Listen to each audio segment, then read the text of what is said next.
Hello दोस्तों, welcome to my YouTube channel. अगर आप इस ड्रामा के पिछले पार्ट को नहीं देखे तो ज़रूर उसको भी देख लीजिएगा। तो चलिए बिना किसी देरी के वीडियो को स्टार्ट करते हैं। मिनजेही उसे देख के डर जाती है कि कहीं वो उसे पहचान ना ले, इसलिए वो वहाँ से भाग जाती है। बस योइदो उसे पहचान लेता है कि वो उसी का ही पहला प्यार है, मिनजेही। उसके बाद मिनजेही तैजुन से मिलने के लिए जाती है, जहाँ पे तैजुन से कहता है तुम्हें अपने परिवार की इज्जत की थोड़ा सा भी ख्याल नहीं रहता ना, इसलिए तो सबके सामने अपने पति पर हाथ उठाती हो। मिनजेही कहती है कि तुम मुझे यहाँ पे लेक्चर देने के लिए लाई हो, मुझसे क्या चाहते हो सीधा सीधा बताओ। तैजुन कहता है मुझे तुमसे आज़ादी चाहिए।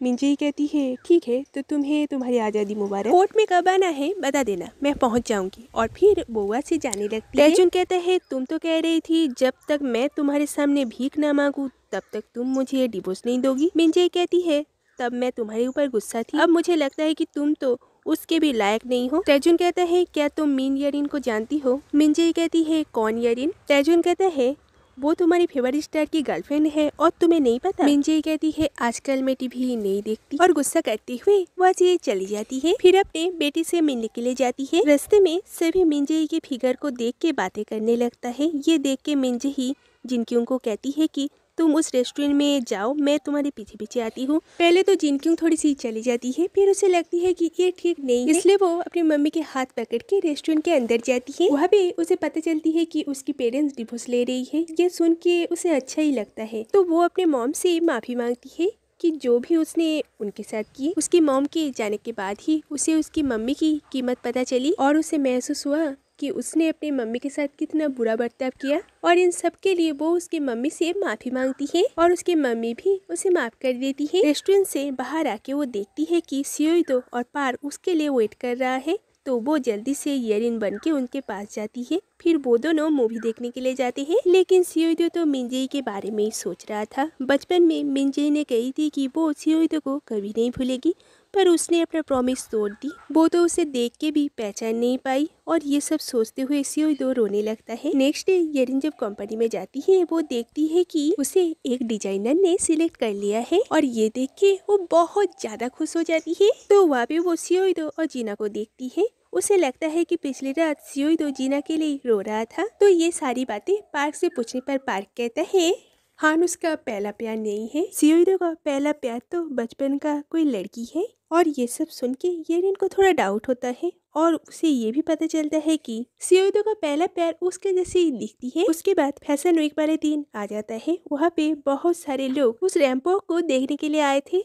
तैजुन भी अपनी बेटी को देखने के लिए आया था। रैंप वॉक शुरू होता है, सभी मॉडल एक एक करके आती है। उसके बाद आती है येरिन। वो जब टान लेती है वो तब एक उंगली को घुमाती है, और ये चीज तैजुन नोटिस कर लेता है, और उसे याद आ जाता है कि मिंजेही भी ऐसा ही करती थी जब वो रैंप वॉक के लिए प्रैक्टिस करती थी उसके सामने, और येरिन को भी ऐसा करती थी। वो तो बहुत ज्यादा शौक हो जाता है। शो खत्म होने के बाद वो येरिन से मिलने के लिए आता है, और बातों ही बातों में उससे पूछ लेता है कि उसकी फेवरेट मॉडल कौन है, क्योंकि उसे पता था कि मिंजेही का फेवरेट मॉडल कौन है। और येरिन भी जल्दबाजी में उसी मॉडल का नाम ले लेती है, और ये बोलने के बाद वो वहाँ से भागने लगती है, लेकिन तैजुन उसे पकड़ लेता है और कहता है मुझे पता है तुम मिंजेही हो ना, और उसे टच करने लगता है। तभी वहाँ पे सियोइदो आ जाता है, और वो उसे तैजुन से बचा के लेके जाता है। इधर मीनो को पता चलता है कि उसे हर ऑडिशन से निकाल दिया गया है, क्योंकि उसने जो सियोइदो के साथ हरकत की थी वो सबको पता चल गया है, और ये सबसे मीनो और ज्यादा गुस्सा हो जाती है। इधर सभी मॉडल एक क्लब में होती है। येरिन देखती है कि उसके परफ्यूम खत्म होने का टाइम हो गया है, इसलिए वो वॉशरूम जाती है। इधर कोई क्लब की लाइट ऑफ करके उस वीडियो को प्ले कर देता है, जो कि उस दिन मीनो ने ली थी, और ये काम मीनो के अलावा और कौन ही कर सकता है। और ये देख के सभी तो सियोइदो से तरह तरह की क्वेश्चन करने लगता है। सियोइदो किसी तरह वहाँ से चला जाता है, और इधर वॉशरूम में कोई येरिन पर हमला कर देता है, जो कि सुयंग है। वो तो येरिन को बहुत मारती है। येरिन तो बहुत कोशिश करती है उस परफ्यूम को लगाने की, ताकि उसकी असलियत उसके सामने ना आए, लेकिन वो नहीं कर पाती, और वो येरिन से मिंजेही बन जाती है। फिर वो सुयंग को बहुत मारती है। सियोइदो फिर से येरिन को ढूंढते हुए वहाँ पे आता है। वो जिनकी वॉशरूम के बाहर जाके देखता है, सुयंग चिल्लाते हुए वहाँ से भाग जाती है, और सियोइदो अंदर जाके देखता है कि येरिन बेहोश पड़ी हुई है। बाहर रिपोर्टर तो उन दोनों को घेर लेता है, लेकिन सियोइदो किसी तरह उसे वहाँ से लेके चला जाता है। उसके बाद सियोइदो उसे अपने डैड के घर में लेके लेके आता है। तो येरिन किस होने के बाद सियोइदो नोटिस करता है उसके पैरों में कट लगा हुआ है, इसलिए वो उस जगह में दवाई लगा देता है। लेकिन वो सोचता है कि येरिन उसे कह रही है यहाँ पे हम दोनों सिर्फ अकेले हैं, तुम मेरे करीब तो नहीं आना चाहती ना। लेकिन सियोइदो अपने आप को रोक के वहाँ से भाग जाता है और बाहर आके कुछ इस तरह का एक डांस करता है।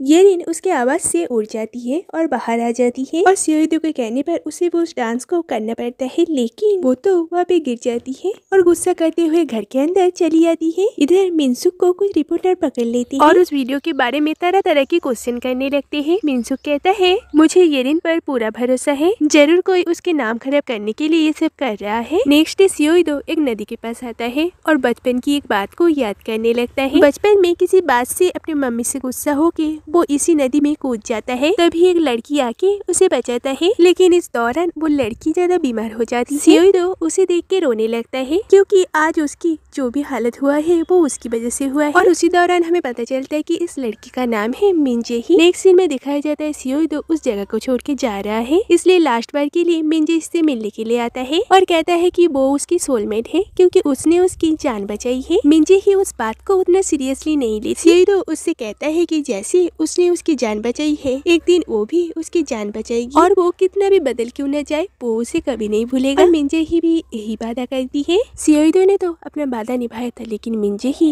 उसे पूरी तरह भूल चुकी है, इसलिए सियोइदो कहता है आज से मैं भी तुम्हें भूल जाऊंगा और जिंदगी नई तरह से शुरू करूंगा। तो वो लोग जहाँ रह रहे थे वहाँ पे हान आती है और उन लोग पर बहुत गुस्सा करती है क्योंकि मिनसुक के ग्लोबल फैंस इन दोनों को इंडस्ट्री से बाहर निकालने का मांग कर रहे हैं और हर जगह में बस यही न्यूज फैल रही है। तो सियोइदो ये सब देख के कहता है प्रेस को बुलवाओ क्योंकि मैं पर्सनली उन लोगों को सच्चाई बताना चाहता हूँ। उसके बाद हान येरिन को कंपनी में लेके आती है, तो वहाँ पे मिनसुक था और मिनसुक जबरदस्ती उसे वहाँ से लेके जाता है क्योंकि उसे डर था कि उसका फैन फिर से येरिन पर हमला कर सकता है, इसलिए वो उसे अपने मम्मी के पास लेके जाता है। पर एक वार्निंग देता है कि जब वो शराब पी के घर आए उनके सामने मर्दों का टॉपिक मत उठाना। इधर दिखाई जाती है कि उसकी मम्मी बार में गाना गाती है। गाना खत्म होने के बाद वो इन दोनों से मिलती है। मम्मी के बहुत बार मना करने के बाद भी मिनसुक उन्हें किसी तरह मना लेता है ताकि वो येरिन को उनके घर में रखे। तो उनके घर जाके येरिन तो बहुत ज्यादा शॉक हो जाती है क्योंकि उनके घर बहुत ज्यादा बिखरा हुआ था। पर मिनसुक की मम्मी को तो इन सब से कोई फर्क नहीं पड़ता,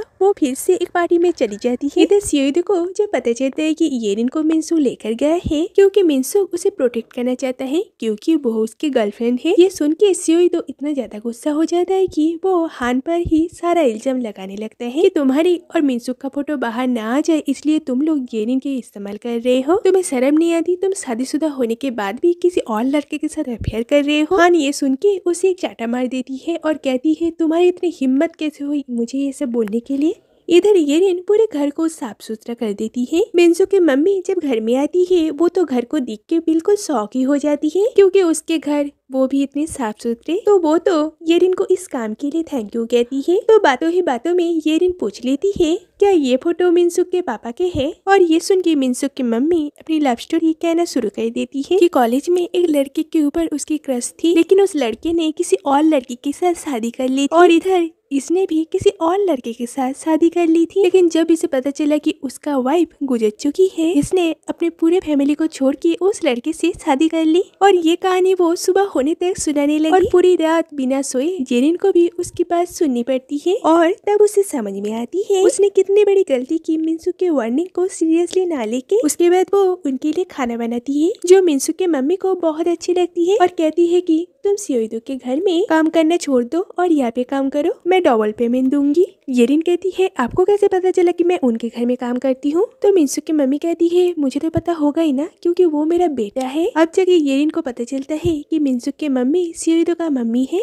इधर कॉन्फ्रेंस में सियोइदो कहता है मेरे इमेज को खराब करने के लिए इस वीडियो को लीक किया गया है और इस वीडियो को एक गंदे तरीके से दिखाया जा रहा है। असल में इस वीडियो में कुछ भी गलत नहीं है, मुझे पता है कि ये काम किसने की है और मैं सबके सामने चैलेंज लेता हूँ कि मैं उसकी लाइफ बर्बाद कर दूंगा। तो एक रिपोर्टर पूछ लेता है कि आपके साथ येरिन का रिश्ता क्या है। सियोइदो बहुत सोचता है और फिर वो कहता है कि वो येरिन से प्यार करता है और सबके सामने वो येरिन को प्रपोज कर देता है। तो यहाँ पे इस एपिसोड का एंड होता है। तो दोस्तों अगर वीडियो थोड़ा सा भी अच्छे लगे तो लाइक और सब्सक्राइब जरूर कीजिएगा। तो मिलते हैं अगले वीडियो में, तब तक के लिए बाय।